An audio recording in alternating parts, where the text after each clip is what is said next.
Hello Pokemon fans, thanks for tuning in today as I'm going to be making a video about a new game that came out at least in Canada just 2 days ago. I think the initial release was actually in May for the at least the rest of America, and I'm not sure about an international release, but for most of my viewers you should be able to download this game now. And what this is Pokemon Quest, and it is, as you can see, graphically very similar to kind of a Minecraft style. Personally, that's not my favorite, but I can see that there are a lot of people who enjoy that, so I don't think this is going to be too big of an issue for most people. It's a very cubic game. There are some rounded edges, as you can see here, in order to maintain the stylized Pokemon look of it, while still keeping to the traditional kind of Minecraft style as well. But the reason why I wanted to bring up this game is because it plays a little bit more like a traditional mobile game than most of the other Pokemon games that I've seen on the mobile situation. And of course, I'm speaking of stuff like Pokemon Go, which of course is an awesome game if you enjoy it. I'm not trying to take anything away from it here, but it doesn't really fit into the mold that most mobile games do. And as you'll see as we go through the video, this game does incorporate a lot more of those assets. The first one that you can see right off the bat here is that there's kind of this expeditions feature, which plays very similar to a lot of the other games that I've done on my channel, of course, like Untitled Heroes, where you basically start into a campaign type mode and you want to beat story or stages progressively that get stronger and stronger as you move forward up until a boss stage, and then you will progress past that to like the second level. And what we're going to do is we're going to jump into this match now, and you get the loading screen that gives you information. Most games do this, but this game here, as you can see right off the bat, you can start off and your Pokemon will actually scatter looking for other Pokemon to battle. And just like in games like Untitled Heroes, you can actually turn this on auto, so your Pokemon will fight automatically and use their abilities automatically, or you can kind of take control of them to some extent. When you don't do auto attack or auto battle, you have to actually use the battles or the abilities yourself. Now, sometimes this won't really matter. As you can see, Pidgey here and Rattata don't really have any specific abilities other than the one they're given. But Pikachu, for example, has two attacks. One is the Thunder Shock, which is a strong single target ability, and then he also has Thunderbolt.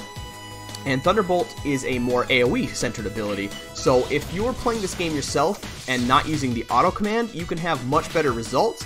But of course, there is the auto option if you're kind of trying to play this game a little bit more passively while watching like a podcast or playing another game or whatever it is you might be doing. And this is what I mean by more traditional, because this is the way most mobile games function these days. This is always some kind of automatic function, and basically this is the core of the gameplay right here. It does get more complicated and more challenging as you progress forward, and of course you can change up different team variations.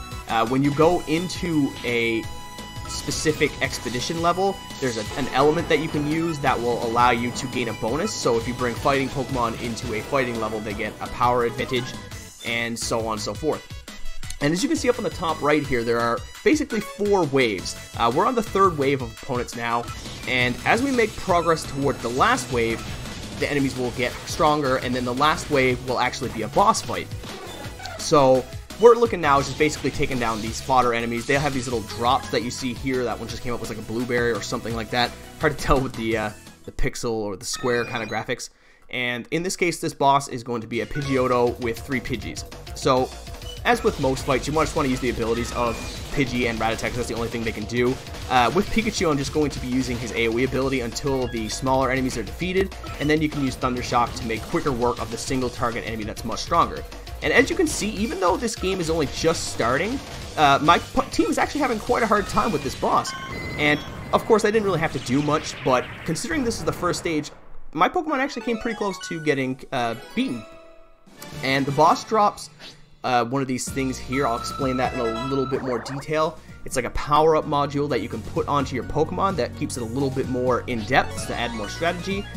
They can level up, of course. And as you can see here, the boss dropped this Sturdy Stone, which gives HP plus 72, gives crit chance, lowers time to recover, and increases critical hit damage. So basically, there's a ton of different variations on how you can make your Pokemon stronger, and we'll go into that in just a second here.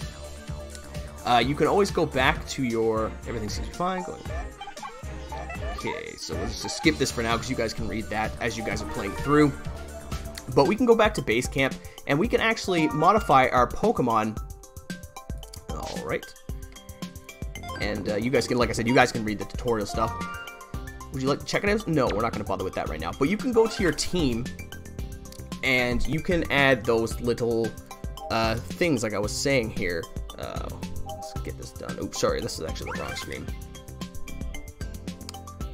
A little bit of a loading time on this. It's not terrible, but if you click on the actual Pokemon you're looking to modify, you can add these little like modifiers here, like the one I just got. You can actually put this onto Pikachu to increase his stats or decrease in certain states. Like you see, this time to recover here is actually reduced by this one. So you have to be a little bit careful on what you're looking to do. But you basically want to collect these to make your Pokemon stronger, and you can fill them out in order to make your team more likely to win. So it adds a lot of depth for like customization, so that you can actually put a bit more strategy into it, and it's more active than a lot of the mobile games as well. So it does maintain a lot of the traditional cycles as well as a lot of actual strategy, so it's not just completely mindless. Now, another thing I want to talk about, and it's kind of the main function of this game, is that you can craft food that will attract Pokemon to your camp. So for example, I just had ingredients in for this red stew a la cube, or whatever this is supposed to be, and its ingredients are a whole lot of red things, and I'll probably be making a video later talking about the specific ingredients, but basically you can use these food to attract Pokemon to your camp. And as you can see here, there's a new Pokemon coming in, and it's Growlithe. So what we're going to do is we can actually add this guy to our team now. So now I can have a Growlithe, which is awesome, because Growlithe is one of my favorite Pokemon, well, Arcanine specifically. Coming from the Gen 1, he was always one of the cooler Pokemon, and I love the fire type myself, so gonna get him. He's on our team now, and you can edit your team by going into this here. You can click on Rattata or any one of the bottom spaces. Oops, sorry, this is actually a mistake. You're not supposed to click faces, you're supposed to click edit team. And what you can do is you can swap out any of the Pokemon you like. So for example, my current team is the Pidgey, the Pikachu, and the Rattata. So I can swap out this guy for that one. And since Growlithe was actually kind of a rare Pokemon, he is very strong compared to the rest of my team. He's already level 13, and we can go and give him some of those stat bonuses from those boost things that we got earlier. That will make him even better. Actually, no, they're already used, so I guess I'll deal with this later. I'll take those off of Pidgey and probably cycle them onto him because he is a stronger Pokemon. But what you can do is you can go into this cooking pot here, and you can add ingredients to make specific different types of stews, or just all foods in general. And it keeps track of the stews that you've made, and you can then either follow the ingredients to make up whatever stew you're looking for, or you can do auto set, which will just randomly throw in a bunch of stuff. You can start cooking, and what it does is it makes you go out and have a few battles. Like right now, this is 0 out of 4, so I have to go and have 4 expedition battles before this will be finished. Now, unfortunately, I think the biggest drawback to this game is actually that the energy has a timer. You can refresh the timer by using these like Pokemon currency that is, it's considered like the purchase currency in this game. You do get a bunch free every day, so you're not exactly compelled to buy it, but it does make the game a lot easier. You can buy things like decorations, which will make the base camp look nicer, if that's what you're into. They are a little expensive though, so I wouldn't worry about that too much just starting off. But this game does offer a lot of different things that you can do. And of course, there's like the daily quests like you would see on most of the mobile games. I've already completed this one, which will give me 5 of those tickets we were talking about earlier. Oop, all right.